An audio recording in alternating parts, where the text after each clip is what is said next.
Hey everyone, welcome back. Today we're going to take a look at a Gloom Equinox build. Now I wasn't thinking of covering this since several people have already, but ghazty sent me his build and recommended it, so I guess it's thanks to him that this video happened. So let's take a look at her kit. First we got her 1 Metamorphosis. This ability lets her switch between her day and night forms, which each carry their own unique effects on her abilities, as well as separate appearances.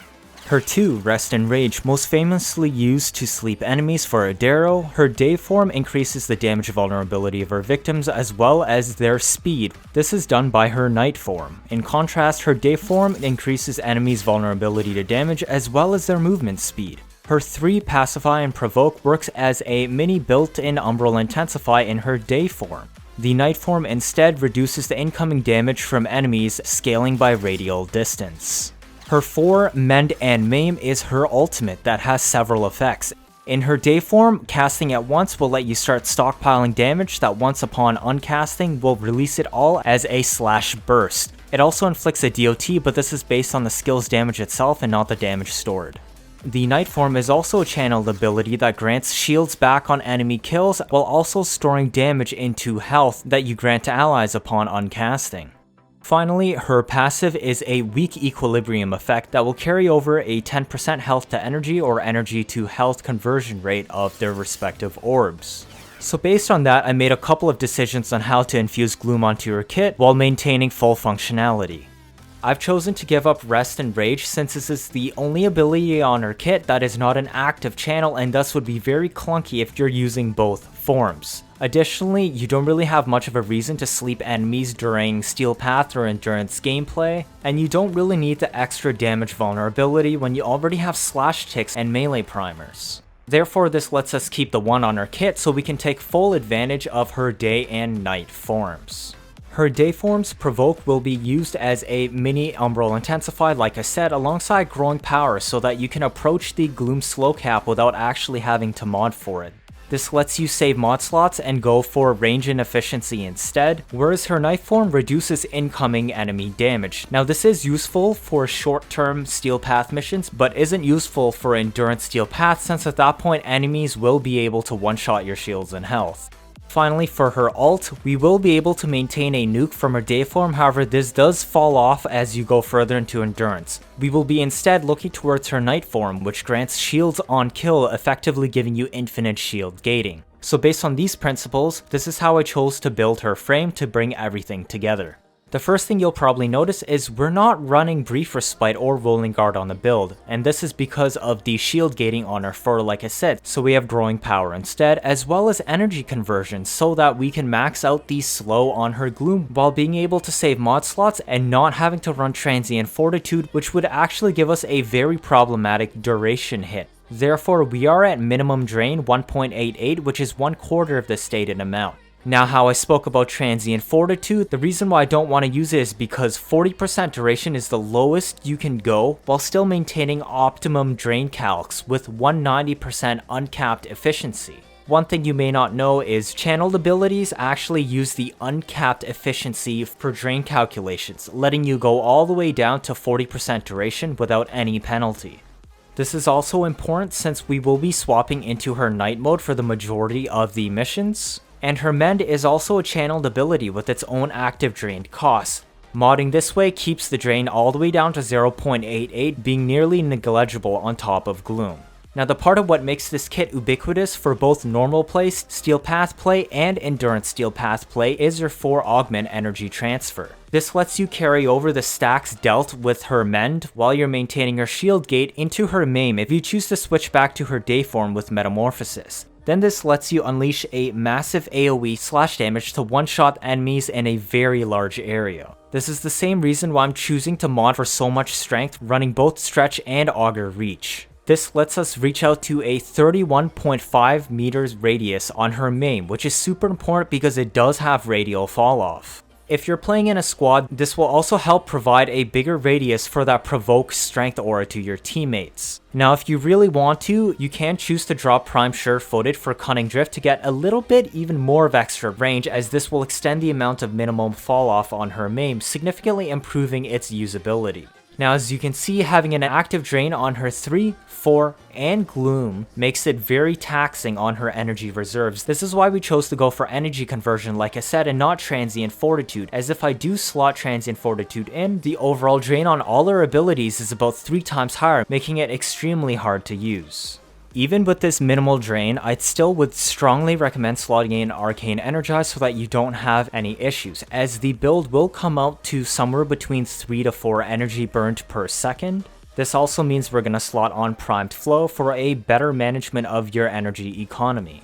Because her kit focuses primarily on energy orbs for sustain and not some kind of ability, I'd strongly recommend Arcane Eruption, as she is also lacking some kind of hard CC on her kit.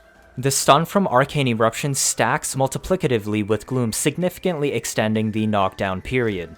Regardless of your decision, one option I'd recommend is to bring Worm on your run, as the negate will be essential and very handy in blocking unexpected status effects, such as Magnetic, because if your energy bar does run out, things will turn sour very fast.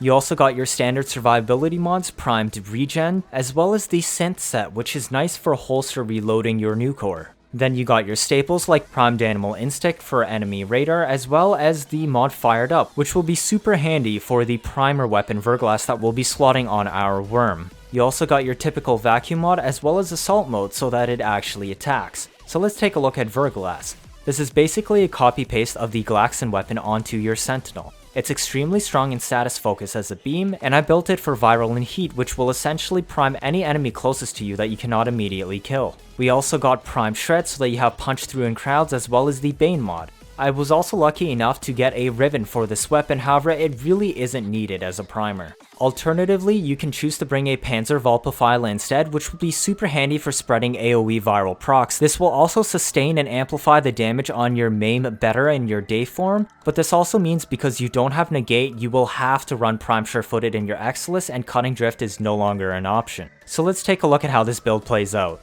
First, you want to make sure you're in your day form, then we're going to proc Growing Power. I am setting up a energy conversion here, but you do not need this to cast your 3 Provoke for extra strength. The important part though is you do want to have an energy orb before you cast your Gloom. At this point, the bulk of the setup is done. I know it was a little bit clunky, but now you're going to switch over to your day form. Then if you're not doing Steel Path Endurance, you can cast your 3 to reduce the amount of incoming damage, a little bit like Adaptation. And finally your 4, which will give you back shield on kills. As missions always have fodder, even at level cap, you will have some enemies you can kill extremely quickly, which means you'll always be able to regenerate your shields no matter what. This is how we're able to not have to run Brief Respite or Rolling Guard on this setup. It's nearly impossible for you to die, as the enemies will be under 95% slow and you'll be free to prime them up and take them out. This is also where Arcane Eruption comes into the picture, stacking multiplicatively. Once you get your numbers high enough on your men, you can swap to your day form with your 1, proc Growing Power, and then cast your 3 for some extra strength. Now you can cast your 4 and nuke the room. Of course, this really isn't needed though, and is more just of a funsies thing. Regardless, afterwards you'll want to swap immediately back to your night form and recast your 3 and 4 so that now we have our shield steal on kill again.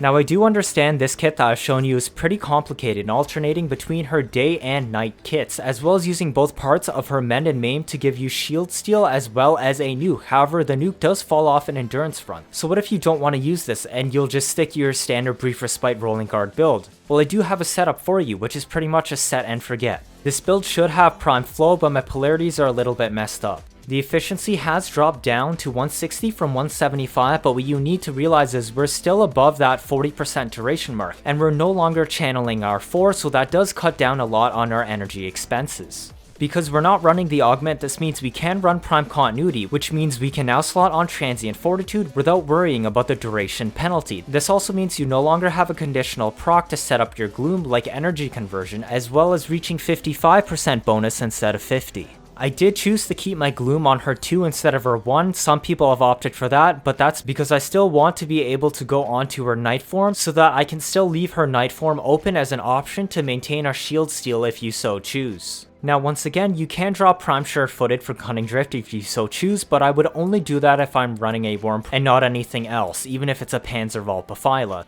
So let's see how this build plays out. Make sure you're once again on your day form at the start. Now that we no longer have energy conversion, you can immediately cast your 3 for the strength bonus and then your Gloom. Now you're already set up and you can just start cutting your enemies down. If you want to, you can choose to sit in your day form instead and then just rack up your maim stacks, but I would recommend staying in night for the shield steal. Once your numbers are high enough, nothing really changes, you can still nuke them with your maim. The remaining footage in this video is just Steel Path, covering the two separate builds. The first set of footage is looking at the transfer energy conversion setup. Make sure you're in your day form at the start of the mission and proc your growing power. You want to get an energy orb as soon as possible, maybe not necessarily for your provoke, but for your gloom. Once you have that casted, you can switch into your night form and then cast your 4 for your shield steal, and then optionally you can cast your 3 to reduce incoming damage. However, do realize this will not be useful if you're going for Steel Path endurance. You can still nuke on this build just like before. If you choose to nuke and switch to your day form, always remember to proc growing power and cast your provoke with your 3 before nuking and uncasting your 4. Now for the acolytes, they resist the slash damage from your maim, so don't even think about killing them with this. You need somewhere in the ballpark of 20 to 30 million damage stored up, which isn't really practical. However, your 95% slow still does work on them, but just keep an eye out for violence, which can cast silence and disable your abilities. Now let's take a look at the second kit. Once again, you want to make sure that you're in your day form, whether by transforming or just due to your mission colors. Either way, make sure that you have this set up right at the start of your mission.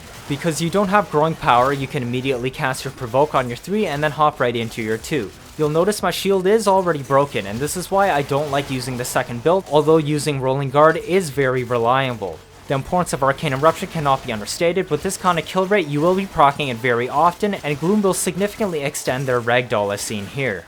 Now for the acolytes, so long as you don't have violence, you will be able to stack up your maim and use it on them. However, even with 6 million stacked, I only did enough damage to take out 1/4 of the health and a little bit of the shield. So this is all that I want to show you with Equinox and Gloom today. I feel like this is a very complete kit that competes with the likes of Hildren. It is a little bit finicky to play, but is extremely rewarding in performance.